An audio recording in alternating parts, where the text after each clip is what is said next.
This audio fiction may contain elements not suitable for children. Listener discretion is advised. Aftermath of the hero's raid. A quick prayer to the deities of the afterlife was said by the 6 surviving members of the group. All of their heads were bowed. Tears flowed and fell to the brick and partially carpeted floor. "It's over," one in plate armor's voice cracked. They trailed out of the large chamber one by one. Each of them cast looks of sorrow and regret toward their fallen friend before they disappeared through the doorway. The chambers, then, were silent. "And they're gone," Elsa said. She was the first of the cleanup crew to walk through the ephemeral wall of the lair. Ivo, Oriana, and Milo soon followed her. They walked through the magnetized Dora and into the destroyed battlefield. All 4 of them wore dark slacks, boots, and vests. They had their own coats and cloaks on, a small bag, and a pamphlet on the spells needed for mending. Each outfit was topped with a plain-looking silver pendant with inscribed runes. Milo surveyed the wreckage. There was a small fire in the corner of the castle room. The crates were the kindling. The attire the villain wore, save for his crown, was a crumpled pile on the floor. The clothing included a red cloak with gold trim, dark gray robes, and a white sash. One of the heroes was lifeless on the floor, surrounded by slain, conjured hounds. The hounds were ebony black, with pewter markings. The stone and wooden shelves were torn from the wall and littered throughout the room. The large chest was torn apart and empty of treasures. Used regents, smashed potion bottles, and broken pieces of leather and metal armor were throughout the chamber. "What do we do first?" "Order doesn't matter," Elsa said. She held up her pendant. "These will protect us from the lair being reset and brought back to life. We take as long as we need." Elsa magically snuffed out the small blaze. She then set about stacking the crates against the gray brick wall. Ivo conjured a broom. He began sweeping the debris into a large pile. "Heroes never learn, do they?" he mused. "Of course not. When they learn, we will be out of a job," Oriana replied. She conjured a portal. Oriana tossed each of the slain hounds into the magical doorway. Then she moved toward the upturned shelves. "I suppose, and this is easy enough." Ivo created a portal. He swept in a pile of armor straps and smashed bottles, then dismissed the magical door. He continually gathered small piles of debris and discarded items. "What do you mean about them learning?" Milo asked. He crouched beside the pilfered coffer. He referenced the pamphlet he was given for restoring the villain's lair. He cast the listed spell, then watched the item magically repair itself. His eyes widened, awestruck. "That's amazing," he spoke quietly. "About them not learning, you mean?" Oriana asked. She leaned against the nearby wall and folded her arms. "Well, they think they've defeated the villain." Milo gave her a confused look. "Isn't that him? Or his remains? Right there?" He motioned to the pile of clothing in the center of the room. Oriana shook her head. "Not at all. It's a shade." She pushed off the wall, then she conjured a broom. She likewise began cleaning up the debris that was scattered across the brick floor, sweeping the remains and trash into a magical portal.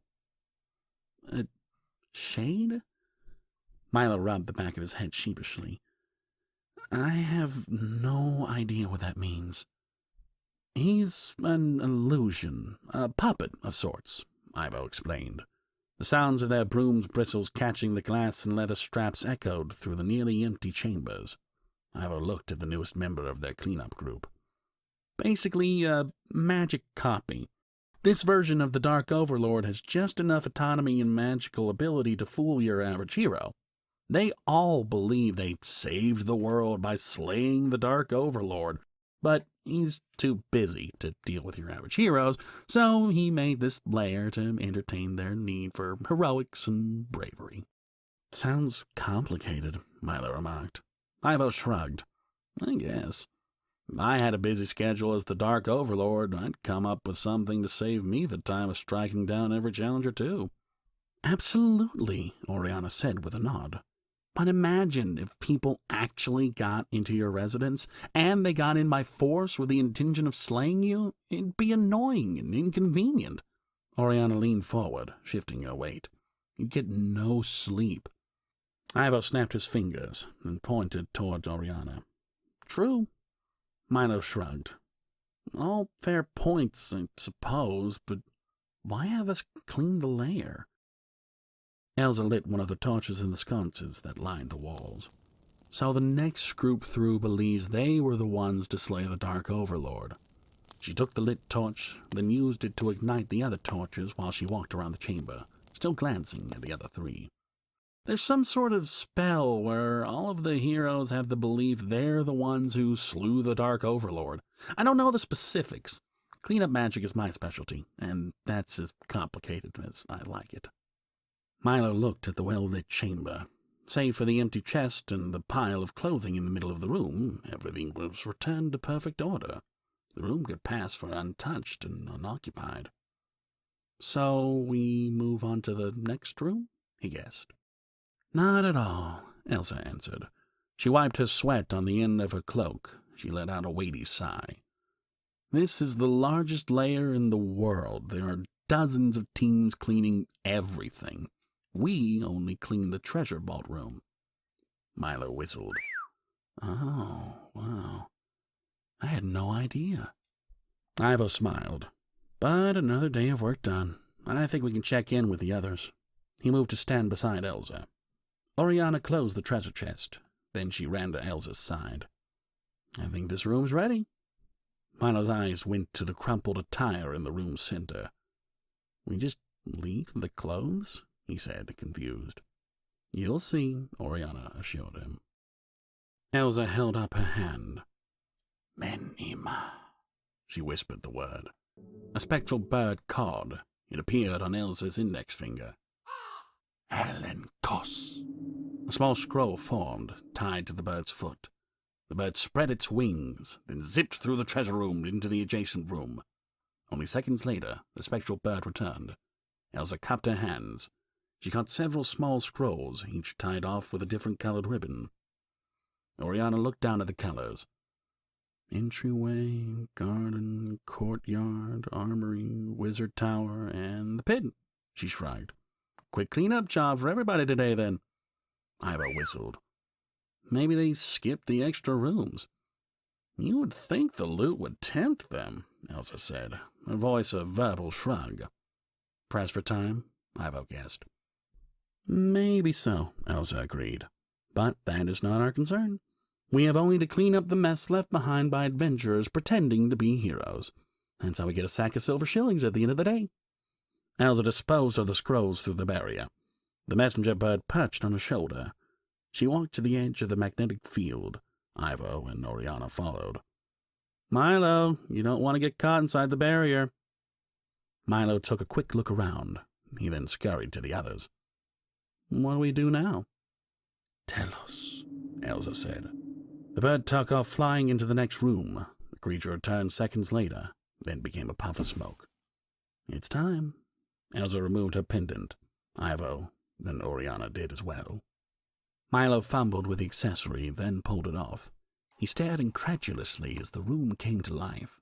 The pile of clothing became animated, filled by a magical entity. The shelves were filled with potions and bags of coins and gemstones. The large cover behind the shade began glittering to encourage the adventurers to loot it.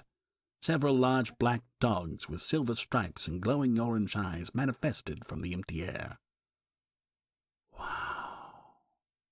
The word was drawn out. Milo was mesmerized by the instantaneous spells. It gets less impressive the more you see it, Oriana said. She patted Milo's shoulder. But enjoy the enthralling nature of our job while it lasts. She walked out of the magnetic area, down the stone path. All right, Milo replied. He followed the other three away from the lair of the Dark Overlord. This is so strange, he muttered. How often do we do this? 2 to 3 more times tonight. Depends on how many adventurers feel the need to put down the Dark Overlord for his evil deeds, Elsa answered. Sometimes we stay on call to do this, and nothing happens the entire day. But no worries, we still earn our keep." "I see," Milo nodded. "This is all so much to remember, to learn." He glanced back at the magnetic barrier.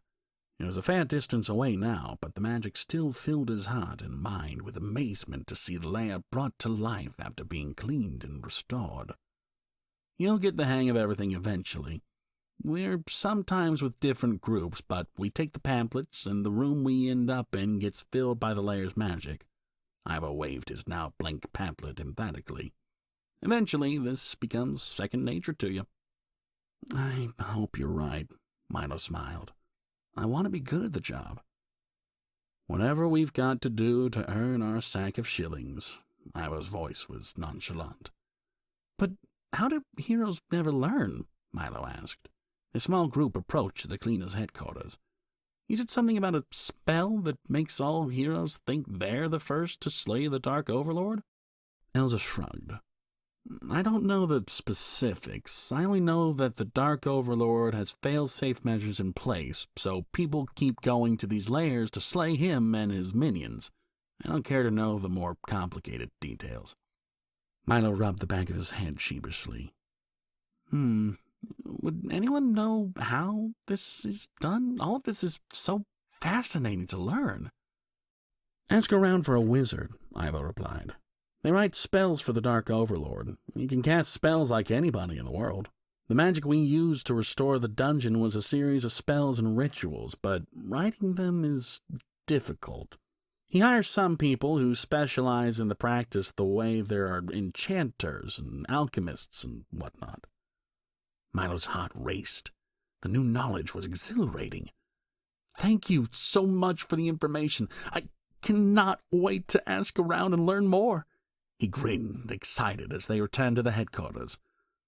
"Oh, this is so much, but wow."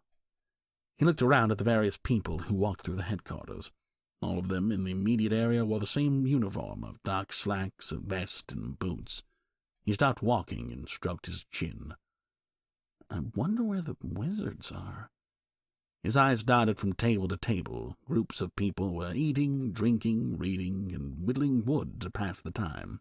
There were massive staircases that curved to the upper floors of the building. Wizards, wizards, wizards. He chewed the inside of his cheek while he searched. "No time!" Oriana tugged Milo's coat. "Come with me." "Huh?" Milo spun around, then fell in line behind Oriana. "Where are we going?" "Another group already made their way through," Oriana said. "We have to clean up the lair again." Milo caught up to Oriana. They walked in synced steps. "Already? We just got back." I know. She opened the small satchel she wore on her hip. "But," Oriana smiled and pulled out a large bottle of red wine. "We can have fun while cleaning this time." Milo looked at the wine, then grinned. "That makes everything more fun." "Exactly. Even mundane cleanup. Just stick close to me so we end up assigned to the same room," Oriana said. She tucked the bottle of wine in her bag. She then fell in line single file behind the others, who were summoned to clean and restore the lair once more.